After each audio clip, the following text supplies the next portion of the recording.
हमारे भाई व बहनें व बच्चे सभी को विश्वरूपाय नमः। महापुरुषों, आज ऐसे महामानव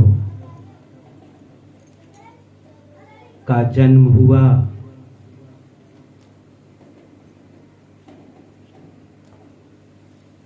जिनको पूरा देश जानता। भगवान बुद्ध की आज जयंती है।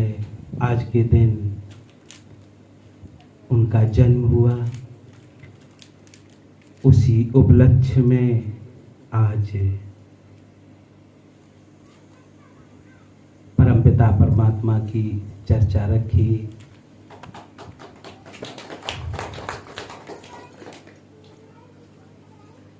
महापुरुषों,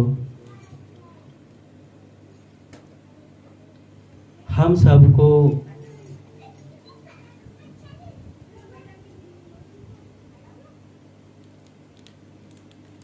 क्या करना क्या नहीं करना,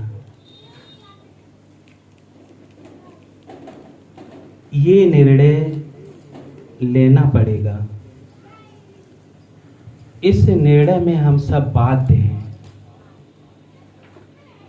यदि हम सब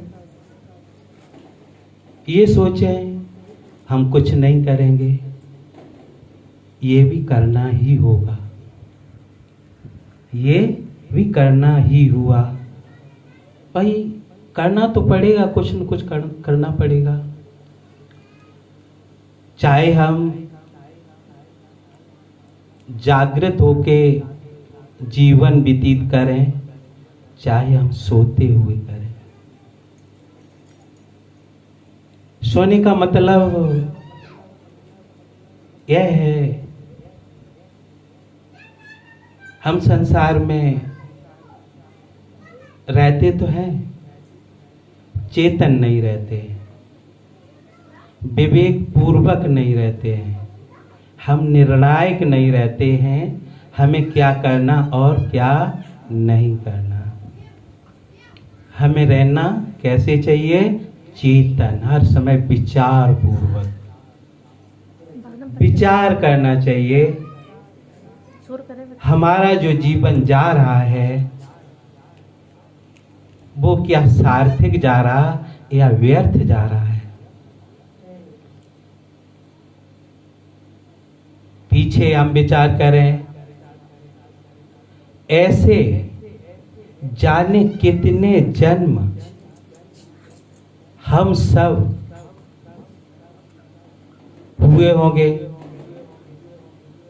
जाने कितने परिवार बसाए होंगे, कितने घर बनाए होंगे, कितनी बार हम उन घरों को, उन परिवार वालों को छोड़ते हुए चले आए, और वही आज हम कर रहे हैं। यदि उसी चीज को हम करते रहें, बार बार दुख पाते रहें, तो हमारी यह बुद्धिमता नहीं होगी, समझदारी नहीं है। क्योंकि जो आज हमने परिवार बसाया है, घर बनाया है, संपत्ति जोड़ी है, जो भी इकट्ठा किया है, ये सब कल छूट जानी है। सांस रुकने की देरी है, इसमें कोई संशय नहीं है। जिसमें कोई संशय नहीं, उसमें चुप नहीं बैठना चाहिए। जैसे बच्चा जन्म लेता है, बच्चा पढ़ेगा या नहीं पढ़ेगा, संशय है। शादी होगी या नहीं होगी, संशय है। सब में संशय है। मृत्यु होगी या नहीं होगी, इसमें कोई संशय है? इसमें कोई संशय नहीं। जिसमें कोई संशय नहीं, उसी में हम अनसुनी कर जाते हैं, जान के भी हम गुमराह कर जाते हैं, अलग हट जाते हैं, अपनी कमियों को छिपा लेते हैं। क्यों? ये सब करने में हमें ऐसा लगता है जैसे हमारे पास से सब कुछ जा रहा है, जब कुछ नहीं जा रहा है। आपका है क्या? क्या है? आपके बच्चे हैं, भाई बच्चा है तो बहू का है। एक दिन बहू ले लेगी, आपको दुख होगा तो बच्चा मेरा नहीं सुन रहा। तो किसने दिया? आपने दिया। बच्चा आपका नहीं है, वो तो किसी ने भेंट दी, मिला हुआ है, किसी ने दिया। अपने बस की बात है? अपने बस की नहीं है। जिनके बच्चा नहीं, क्या वो जबरदस्ती बच्चा कर सकते हैं, ले सकते हैं? नहीं ले सकते हैं। जो चीज मिली हुई है उसे अपना मानना ही दुख है। बच्चा किसका है? बहू का है। फिर क्या कहेंगे? बेटा तो बहू की बात मानता है, हमारी मानता नहीं है। क्यों? बेटा आपका नहीं है, बेटी आपकी नहीं है। बेटी किसकी है? दामाद की है। दामाद ले जाएगा, आप रोते रह जाएंगे। ये शरीर किसका है? महापुरुषों, ये शरीर परमात्मा ने हम सबको बख्शा है, किसी ने दिया है, हमारा बस नहीं है इसे लेने का। हमारा बस तो इतना भी नहीं, जो चीज मिली है उसे एक जैसी रख सकें। क्या हम सब इस शरीर को एक जैसा रख सकते हैं? नहीं रख सकते हैं। तो शरीर किसका है? शमशान का है। शरीर किसका है? शमशान का है। शमशान इसे ले लेगा, सब देखते रह जाएंगे। आज नहीं कल ये निश्चय होगा, इसमें कोई संशय नहीं है। आज जो भी संसार में देख रहे हैं, ये 100 साल में सब विदा हो जाने वाले हैं। कोई 2 साल में हो जाएंगे, कोई 10 साल में हो जाएंगे। 100 साल से ऊपर कोई नहीं चलता, सब विदा हो जाते हैं। यहाँ जो आता है वो जाने के लिए आता है, रहने के लिए कोई नहीं आता है। हम सब फिर शांत क्यों बैठे हैं? हम क्यों नहीं इस दुख का कारण खोजते हैं? भगवान बुद्ध इसी को कहते थे कि दुख का कारण है और उस कारण का निवारण है। ऐसा नहीं, दुख का जो कारण है उसका निवारण नहीं है। हम दुख से बच सकते हैं, पर हम बचना नहीं चाहते। बुद्ध भगवान कहते थे, जिस तरीके से हम वस्तुओं को बिना किसी धारणा के देखते हैं, जैसे आप यहां सब लोग बैठे हैं, माइक को देख रहे हैं, लेकिन आपके अंदर कोई धारणा नहीं है कि ये मेरा है। क्या है? उपयोग हो रहा है। यहां बैठे एक उपयोग है और इसे छोड़ के चल देना है। और जैसे इसी चीज को घुमा के जब हम पकड़ लेते हैं, जैसे मेरे पास फोन है, जब हम उसे अपना मान लेते हैं, ये मेरा है, तब क्या होता है? अब ये खो न जाए, कोई छीड़ न ले। क्यों? दुख क्यों हो रहा है? अब ये मेरा है। इस तरीके से बुद्ध भगवान और गहरी बात कह रहे हैं। वो कह रहे, जिस तरीके से संत महापुरुष वस्तुओं को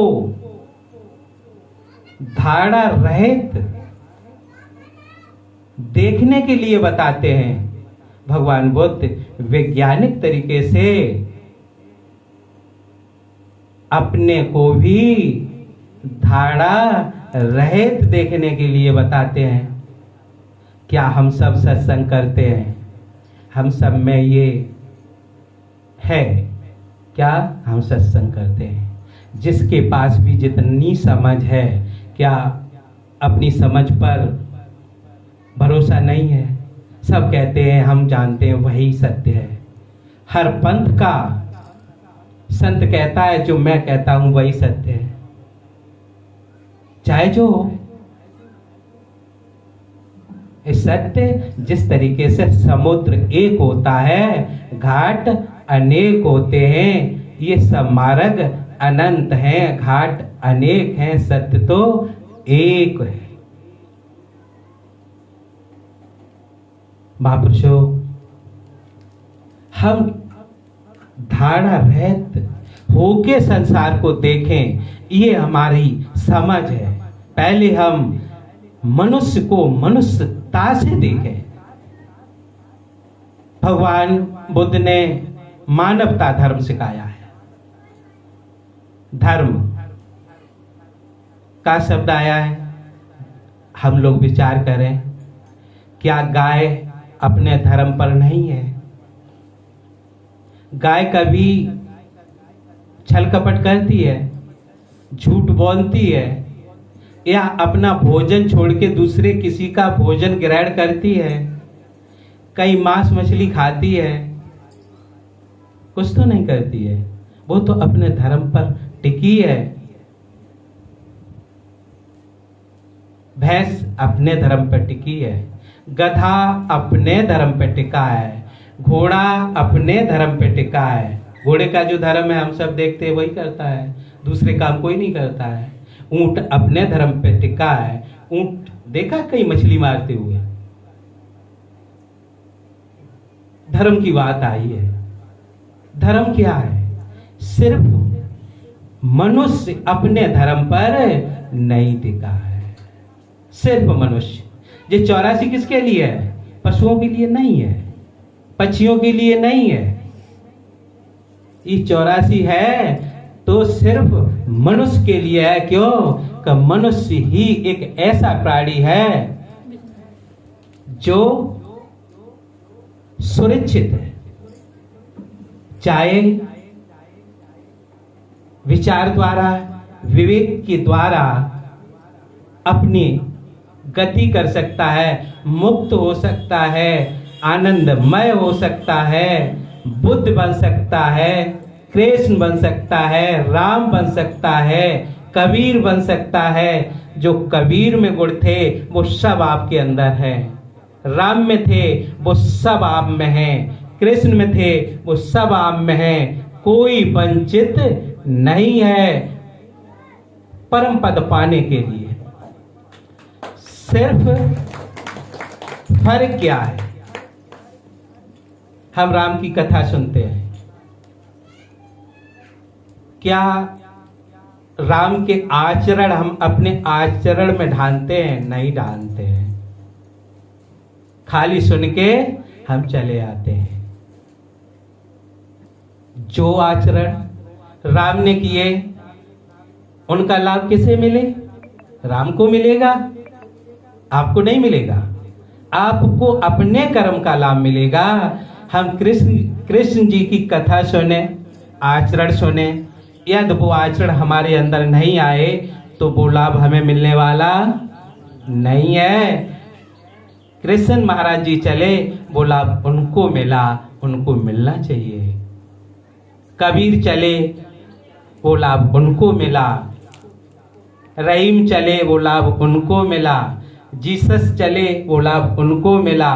भगवान बुद्ध चले, वो लाभ उनको मिला।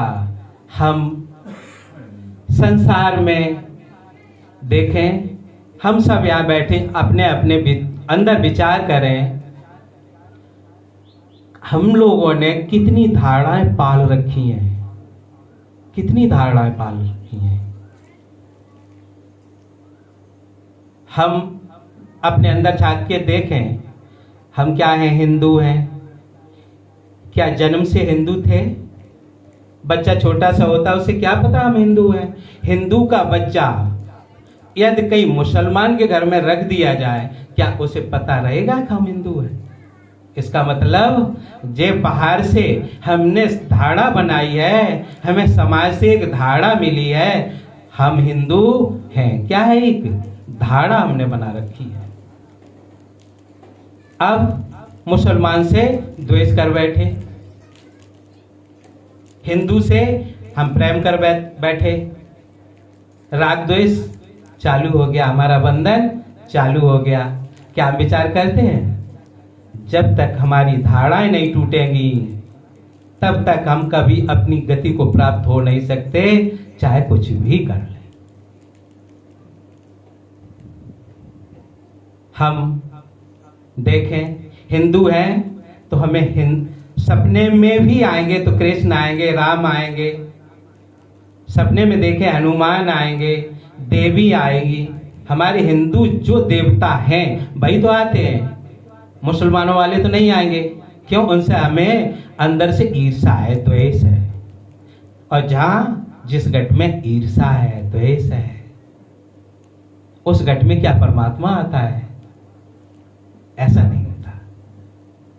मुसलमान को हिंदू से द्वेष है, वो अपने अल्लाह को देखेगा, अपने करीम को देखेगा, अपनी मस्जिद को देखेगा, वो मंदिर में नहीं जा सकता, द्वेष है। सिख को देखें, वो हिंदू से द्वेष करेगा, मुसलमान से द्वेष करेगा। पारसी को देखें, ईसाई को देखें, हम सब एक दूसरे से द्वेष कर रहे हैं। ये द्वेष कहां से आया? ये सब हमने धारणाएं बनाई हैं। ये धारणा किसने बनाई? जो बहुत बहुत ऊंचे मंचों पर विराजमान हैं, जिन्हें हम ईश्वर स्वरूप देखते हैं, जो महान संत कहे गए हैं, इन लोगों ने ये हमें धारणा दी है और इनकी हम खुशी से पूजा करते हैं। जिन्होंने हमारे लिए बंधन बनाया, उनकी हम क्या करते हैं? पूजा करते हैं। किसका राग है? मन का। जे मन कहां ले जाता है? दुख की तरफ ले जाता है। काल काल सब ही कहें, काल न चीने कोय, जो मन की कल्पना काल कावे सोय। हम काल के वशीभूत क्यों हैं? हमने सबने अपनी अपनी धारणाएं पकड़ रखी हैं। जे मेरा, जे तेरा, जे घर मेरा, जे तेरा, ये सब किसके लिए है? उपयोग के लिए है, और बुराई में लगे रहते हैं। बुद्ध भगवान ने कहा किसी की बुराई मत करो, चुप रहो, शांत रहो, भलाई न कर सको तो बुराई मत करो। एक बार मनुष्य ने कोयल से कहा, मनुष्य ने कोयल से कहा, क्या कहा? देख कोयल, तू काली न होती तो कितनी सुंदर होती, तू काली न होती तो कितनी अच्छी होती, तेरी आवाज में कितनी मिठास है। फिर मनुष्य ने गुलाब से कहा, देख गुलाब, तुझ में कांटे न होते तो कितना अच्छा होता, कितना अच्छा होता। फिर मनुष्य ने समुद्र से कहा, समुद्र, तू खारा न होता तो कितना अच्छा होता। हे समुद्र, तू खारा न होता तो कितना अच्छा होता। फिर चांद से कहा, हे चांद, तुझ में दाग न होता तो कितना अच्छा होता। फिर इन चारों ने मिलके, चांद ने, सागर ने, गुलाब ने, कोयल ने, चारों ने मिलके मनुष्य से कहा, हे मनुष्य, तुझ में यदि दूसरे की बुराई देखने की आदत न होती तो तू कितना अच्छा होता। हम सिर्फ बुराई देखते हैं। सिर्फ ये दीवार बनी और दीवार में कहीं एक लकीर हो जाए तो हम सब देखेंगे कि दीवार में लकीर है। पूरी दीवार सुंदर हो, अच्छी पुती हो, बनी हो, दीवार की तरफ कोई गौर नहीं जाएगी, एक लकीर की तरफ गौर जाएगी। इसी तरीके से हम लोग यहाँ बैठे सत्संग की बात याद रहे या न रहे, देखना अपने अपने अंदर, परीक्षा करना कि सत्संग में जो चर्चा हुई वो हमें कितनी याद रहती है। जहां कमी हो जाएगी वो जरूर याद रहेगी, आप देख लेना जाके। जिससे जो गलत लगेगा वो अवश्य याद रहेगा, वो नहीं भूल सकते, क्योंकि हम सत्संग में गए वहां ये चीज अच्छी नहीं लगी। क्यों?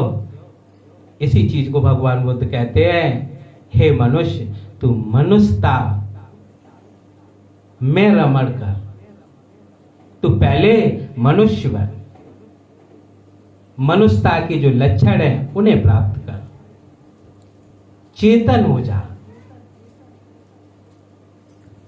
हम क्या करते हैं, जैसे देखते हैं किसी में हमें सुख मिलता है, हमें जमीन में सुख मिलता, घर में सुख मिलता, या जिसमें सुख मिलता है उसमें हम चिपक जाते हैं। मिट्टी के लौंदा की तरीके से, मिट्टी का गीला लौंदा हो दीवार में नहीं मारते, पहले लेस करते थे, जब मकान कच्चे होते थे वो चिपक जाता था। ऐसे हम सुख में चिपक जाते, जो व्यक्ति अच्छा लगता, जो वस्तु अच्छी लगती, जो स्थिति अच्छी लगती, जो अच्छा लगता है हम उसमें चिपक जाते हैं। हमें चिपकना नहीं चाहिए। कैसे रहना चाहिए? फुटबॉल की तरह। गेंद देखी, गेंद किसी दीवार में मारे वो चिपकेगी नहीं, चिपकेगी, अलग उछल के गिरेगी। इसी तरीके से हमें संसार में किसी में नहीं चिपकना चाहिए। विवेक पूर्वक अपने कर्तव्य का पालन करना चाहिए, विचार करना चाहिए। ये सब आज नहीं कल छूट जाने वाला है, जो छूट ही जाएगा उससे चिपकने से हमें मिलने वाला कुछ भी नहीं है। हम सुख में चिपक जाते हैं, और जो थोड़ा सुख मिला है, घर कितना बड़ा अपना होता है, संसार में देखे कितने घर हैं, कितने बड़े बड़े घर हैं, अपना छोटा सा घर है उसमें मोह कर बैठे, चिपक बैठे। अपने थोड़े से बच्चे हैं, मोह कर बैठे, थोड़ी सी जमीन है, मोह कर बैठे, थोड़ा सा खेत है, मोह कर बैठे। कितना है? थोड़ा संसार की स्थिति देखें, संसार के हिसाब से हम लोगों के पास बहुत थोड़ा है, बहुत बड़े बड़े लोग हैं, उसमें चिपक बैठे। ये भी हम सब लोग जानते हैं। यदि इनमें न चिपके, इनका सदुपयोग कर लें तो हम अनंत सुख पा सकते हैं। ये छोटा सुख छोड़कर चाहे तो अनंत सुख को पा सकते हैं, लेकिन हम फिर भी छोटे से ही सुख में उलझ जाते हैं। अब छोड़ना चाहते नहीं है। छोड़ने के लिए कहीं छोड़ के जाना नहीं है, रहना तो वही है, अंदर से भाव से छोड़ देना चाहिए। जैसे आप और हमारे घर में एक मुट्ठी अनाज हो, विचार करना, एक मुट्ठी अनाज हो, एक मुट्ठी अनाज से क्या हमारा परिवार एक बार भी भरपेट भोजन कर सकता है? नहीं कर सकता है। एक बार भी भरपेट भोजन नहीं कर सकता है। उसमें हम शांति लाए और उसे अपना न माने, उसका सदुपयोग कर दें, क्या उसे बो दें। उसे बो दें तो बोने पर इंतजार तो करना पड़ेगा समय का। एक दिन एक मुट्ठी अनाज से इतना अनाज आ सकता है, हमारा पूरा परिवार एक दिन खा सकता है, इतना तो हो ही सकता है। क्यों? एक बीज आज जो आप लोग आए हैं इस सत्संग में, इस सत्संग का लाभ आपको दिखे या न दिखे, इसका लाभ अनंत मिलेगा, इसे कोई रोक सकता नहीं है। क्योंकि हम संसार में देखें, हम किसी से आंख काट के देखें तो वो आंखें अपने आप निकालेगा, नहीं हिम्मत है तो हमसे दुखी हो जाएगा। किसी को गाली दे के देखें, गाली देने से पहले आपको क्रोध आएगा, आप दुखी होंगे। क्योंकि प्रकृति का नियम है, जो दिया जाता है वही मिलता है, कोई किसी को कुछ देता नहीं है। आप जो बांटते हैं, आप जो देते हैं, वही उलट के आ जाता है। आप हम सब यहाँ बैठे, आवाज जो जा रही है वही उलट के वापस आ रही है। इसमें कोई अंतर है? संसार में हम देखें, जैसा पौधा लगाते हैं वही बीज, फल, फूल, पत्ते सब वही तो आते हैं, क्या बदल जाते हैं? प्रकृति का नियम अकाट्य है, इसे कोई बदल सकता नहीं। यहाँ पर आप लोग निष्काम भाव से बैठे हैं, इसका अनंत फल मिलेगा। क्यों? आप लोग यहाँ कुछ लेने नहीं आए। क्या लेने आए? एक परमपिता परमात्मा की कुछ चर्चा सुनने आए, कुछ त्याग करके आए, कुछ घर को छोड़ के आए, अपने समय को यहाँ लगाने के लिए आए। इसका फल आपको अवश्य मिलेगा, क्योंकि आपने त्याग किया है, और जहाँ त्याग होता है त्याग सर्वोपर है, और त्याग में सब स्वतंत्र हैं। भाई आपके पास जो वस्तु है किसी को दे सकते हैं, त्याग में सब स्वतंत्र हैं। दूसरे के पास कोई वस्तु है उसे ले सकते हैं क्या सब कोई? अब दूसरा देगा या नहीं देगा, सब परतंत्र हैं। लेने में सब परतंत्र हैं और देने में सब स्वतंत्र हैं। देने वाला कौन होता? कैसे देते हैं? हाथ उठा के देते हैं। कैसे देते हैं? हाथ उठा के देते हैं। जिसका ऊपर हाथ होता है वो कौन होता है? मालिक। आप लोग मालिक हैं, अपना समय देने आए हैं। और मालिक हमेशा मालिक रहता, कभी भिखारी नहीं होता। आपको इसका परिणाम कोई रोक नहीं सकता, मिलेगा। आप मालिक बन के आए, देने आए, अपने अमूल्य समय को देने आए। आप मालिक हैं। हमने आपके अमूल्य समय को लिया। लेने वाला कौन होता है? भिखारी। उसका हाथ कहाँ होता है? नीचे होता है। जिसका नीचे होता है वो हमेशा भिखारी होता है। आप लोग दाता बन के आए हैं, राजा बन के आए हैं, और राजा बन के ही जाएंगे। इसी तरीके से यदि सत्संग में, सत्य में, धर्म में यदि आपका आचरण रत रहा तो एक एक पल आपकी अमूल्य हो जाएगी। आप इतनी झोली अपनी भर सकते हैं कि सदा के लिए अनंत सुखकारी हो सकते हैं, अपनी मुक्ति कर सकते हैं। एक दाना, बात चल रही थी एक दाने की। एक दाना वृक्ष बन जाता है, एक दाना वृक्ष बन जाता है, और वो दाना अनंत समय के लिए फल देता है। एक बार वृक्ष बनने के बाद, एक बार में, एक आम का पेड़ देख लो, बरगद का देख लो, चाहे जिसका देख लो, छोटा सा बीज कितना बड़ा वृक्ष बनता है, कितने समय तक फल फूल पत्ते छाया देते हैं। इसी तरीके से आज का समय एक समय आपका अनंत विशाल बड़ वृक्ष बनेगा, ऐसे कोई रोक सकता नहीं है। क्यों? कि आपने सद कर्म में अपना समय दिया, अपना योगदान दिया। महापुरुषों, हम लोग जिस तरीके से देखें, चिड़िया होती, चिड़िया अपना घोंसला बनाती हैं।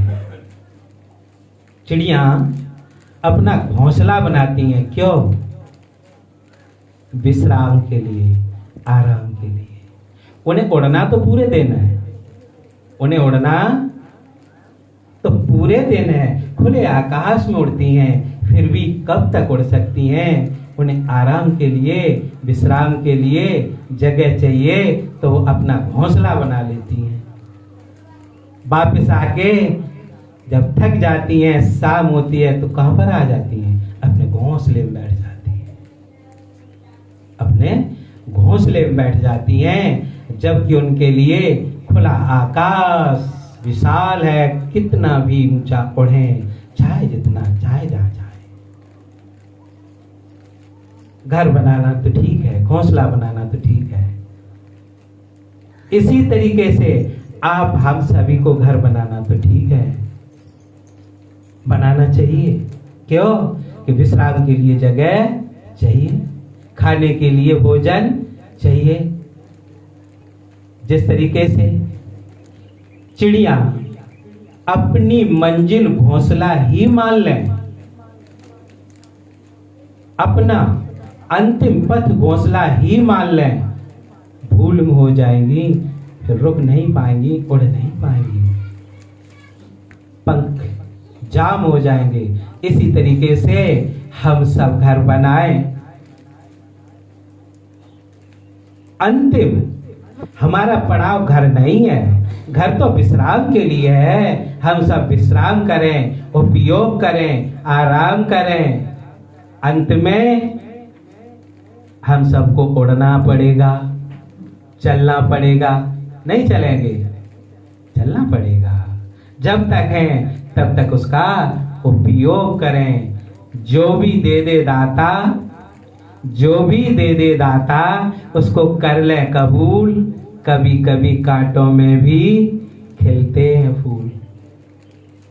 चाहे जैसी स्थिति हो, हम सब की जैसी स्थिति हो, एक परम पिता परमात्मा की तरफ हम बढ़ते रहें, चलते रहें। महापुरुषों, परमात्मा को प्राप्त करने की जो बात चलती है, लोग पूछते हैं परमात्मा को प्राप्त करना ही होगा। कभी आप हम सब ने विचार करके देखा है क्या? परमात्मा अप्राप्त कब हुआ? हमने छोड़ा कहां पर है उसे? हम ढूंढ कहां रहे? कहां छोड़ दिया था? वो छूट कब गया? आप हम सब कहते हैं हर जगह है, तो क्या हम में नहीं है? हर शब्द में, क्या हमारे शब्द में नहीं है? वो हर जगह है, हर जगह कड़कड़ में है, जर्रे जर्रे में है। तो फिर हम कहाँ ढूंढें, किससे ढूंढें? जिससे ढूंढेंगे उसमें भी तो परमात्मा ही होगा। हमें ढूंढना कहाँ है? ढूंढना नहीं है, हमें ढूंढना नहीं है।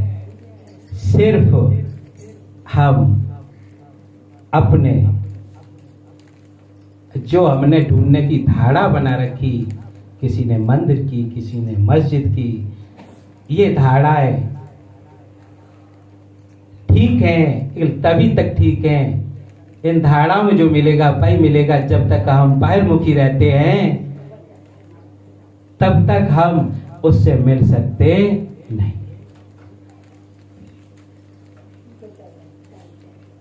जो परमात्मा है वो कैसा? अव्यक्त है, व्यक्त नहीं, अव्यक्त।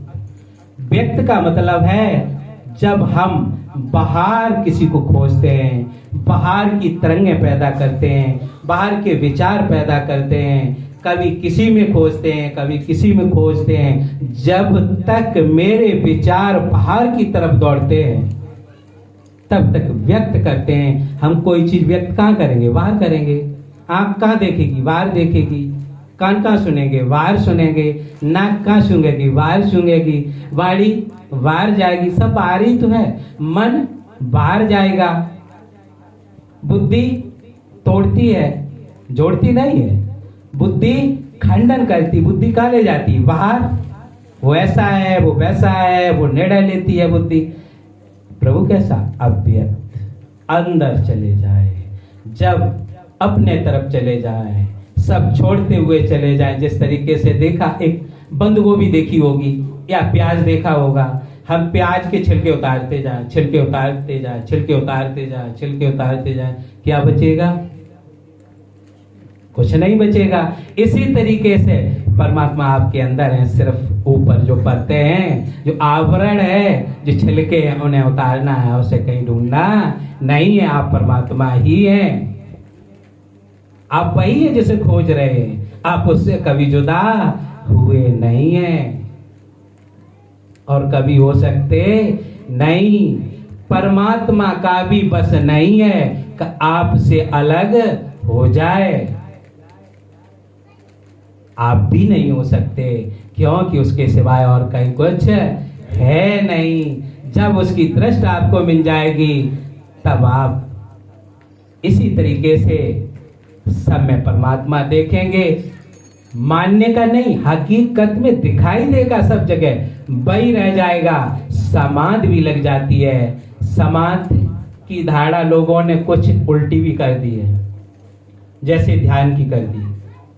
ध्यान हम अपनी बहनों से कहेंगे, थोड़े शब्द ऐसे कहेंगे जो कि शायद आपको न समझ में आए, और ऐसे शब्द नहीं रखेंगे। शब्द निकल गया तो कहेंगे थोड़ा ध्यान का शब्द कहेंगे। हम ध्यान किसे कहते हैं? हमारा जो मन है, हम मन को जानते हैं। मन इधर जाता जान लेते हैं, हम ही तो जानते हैं। मेरा मन अब ये खाने पे है, मेरा मन इसका द्रोह कर रहा है, मेरा मन इसका विरोध कर रहा है, मेरा मन अप्रसन्न है। किसी ने मेरे मन की बात कह दी तो खुश हो गया, किसी ने मेरे मन की बात न कही तब दुखी हो गया। तो हम जानते थे अब मेरा मन दुखी है, अब मेरा मन सुखी है, हम सब जानते हैं। तो ध्यान क्या है? किसे मानते लोग? ध्यान को इधर उधर भटकने से किसी एक बिंदु पे लगाना। जैसे कोई किसी बिंदु पे लगा लेता है, कोई श्वास पे लगा लेता है, कोई किसी धुन पे लगा लेता है, कोई गुरु की मूर्ति पे लगा लेता है। नाना प्रकार से अपने मन को एकाग्र कर लेता है, कहीं लगा लेता है। उसे हम क्या कहेंगे? इसे हम मान लेते हैं ध्यान। ये ध्यान नहीं है। ध्यान कैसे नहीं है? इसे हम कहेंगे एकाग्रता। हमने अपने मन को खींच के, कर्म करके, जबरदस्ती खींच के कहीं लगाया है, तो इसे हम ध्यान नहीं कहेंगे। ध्यान हम कहते हैं जो सारी क्रियाओं का, सारे योगों का, सबका जो प्रतिफलन है, जो मूल्य फूल है, जो खुशबू है, उसे ध्यान कहते। ध्यान तो खिलता है। कैसे? जैसे हम किसी बगीचे को लगाएं, किसी बगीचे को, पौधे तो हम सब लगाते ही हैं, उसमें क्या करते हैं? क्या हम फूल में कुछ करते हैं? फूल में नहीं करते हैं। हम पौधे के लिए मिट्टी, पानी, हवा, सूर्य की किरणें, खाद, सारी व्यवस्था जुटाते हैं जिससे पौधा लग जाए। जब पौधा लग जाता है तब पत्ते भी आ जाते हैं, कली भी आ जाती है और फूल भी आ जाते हैं। इसी तरीके से ये सब व्यवस्थाएं हैं। और आज आप बड़ी परम व्यवस्था में बैठे हुए हैं।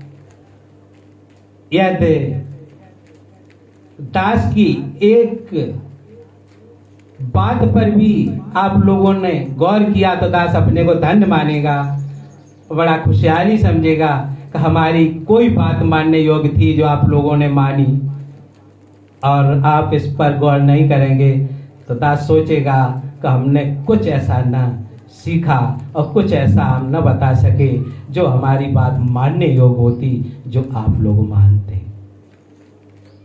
हम आप सबका नजरिया है।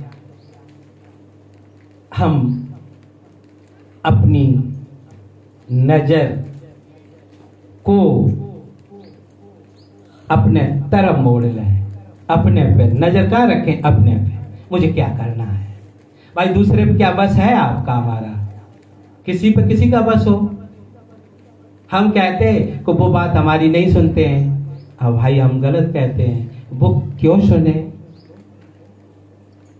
वो तो उनकी मर्जी है, वो सुने हमारी या न सुने। हम दूसरे पर अधिकार जमाने वाले नहीं होते हैं। हम अपनी बात सुन सकते हैं, समझ सकते हैं। अधिकार हमारा स्वयं पर है, अपने पर है। हम किसी से अच्छा बोले या न बोले, अधिकार है। हम क्या करें क्या न करें, अधिकार है। हम दूसरे को न देखें, अपना सुधार करें, अपनी तरफ मोड़ें। हमारा जो नजरिया है वो देखने का अपनी तरफ हो। नजर जो अपने पे रखी तो नजारे बदल जाएंगे, और नजर बदली तो किनारे बदल जाएंगे। आप नजर, हम सब नजर किस पे रखें? सिर्फ अपने पर। बस किस पर है? सिर्फ अपने पर। हमें क्या करना, क्या नहीं करना। आप हम अच्छे कर्म करके संसार में बहुत आगे बढ़ सकते हैं। हम सत्संग करके सत्य को जान सकते हैं। आप ये ना समझे कि हमें कोई गुरु, कभी कभी लोग कह देते हैं हमें कोई ऐसा गुरु नहीं मिला जिससे हम कुछ समझ पाते, कुछ जान पाते। बिल्कुल नहीं, ऐसा कभी भी न सोचें, अपने को कभी गिरने न दें। गुरु कैसा है? सर्वव्यापी है भाई। ये संसार में कभी तो कोई पहला ज्ञानी हुआ होगा कि नहीं? उसका गुरु कौन होगा? गुरु की आवश्यकता होगी, आपको मिल जाएगा। आप पहले शिष्य बनने की कोशिश करें, पहले अपना काम करें, बाकी काम वो खुद जाने, बाकी काम वो खुद जाने। अपना कर्तव्य निभाने का काम करें। हम पहले शिष्य बने, हम पहले पात्र बने। शेरनी का दूध यदि स्वर्ण पात्र में रह सकता है तो स्वर्ण ही पात्र चाहिए। लोहे की बाल्टी में या शेरनी का दूध ले लिया तो खराब हो जाएगा। तो हम अपने स्वयं पात्र बने। गुरु की आवश्यकता होगी तो परमपिता परमात्मा सबकी आत्मा सबके अंदर है, वो स्वयं गुरु बन जाएगी, स्वयं गुरु बन जाएगी। और गुरु की आवश्यकता होगी, वो गुरु से मिला देगी। आत्मा परमात्मा से मिला देगी। क्यों? आत्मा और परमात्मा तो नहीं है। देखो, जब कोई किसी को मारता है, सताता है, किसी जीव जंतु को काटता है, तो हम क्या कहते हैं? दुष्ट आत्मा। क्या कहते हैं? देखो कितना दुष्ट है, वो उसे काट रहा है, इसके जरा सी दया नहीं है। कहते हैं कि न कहते हैं? कहते हैं। फिर भी मूल में क्या है? आत्मा। कहते तो आत्मा है, तो आत्मा ही कैसी है? दुष्ट आत्मा है। हालांकि आत्मा दुष्ट नहीं होती, कहने का भाव है। आत्मा कैसे, क्या कहते हैं? दुष्ट आत्मा। और जब